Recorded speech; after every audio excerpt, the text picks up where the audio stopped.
2 ദിവസം മുമ്പ് നമ്മൾ കൊട്ടിയൂർ പോയിട്ടുണ്ടായിരുന്നേ. അത്യാവശ്യം നല്ല ക്രൗഡ് ഉണ്ടായിരുന്നു. രാത്രിക്കായിരുന്നു നമ്മൾ പോയത്. മഴയും ഇല്ലായിരുന്നു. അതുകൊണ്ട് തന്നെ നമുക്ക് കുറച്ച് സമയം അവിടെ ഇരിക്കാനൊക്കെ പറ്റി.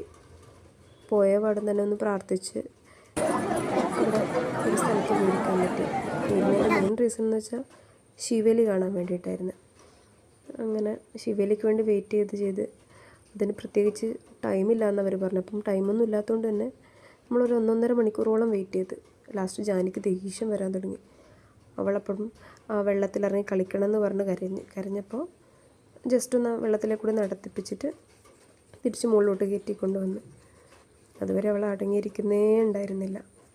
അങ്ങനെ അത് കഴിഞ്ഞ് ഒരു 10-15 മിനിറ്റ് കഴിഞ്ഞ പാടും ശിവേലിയായി. എലിഫൻറ്റിനെ കാണാനില്ല. മെയിൻ റീസൺ അവൾ അവിടെ നിൽക്കാൻ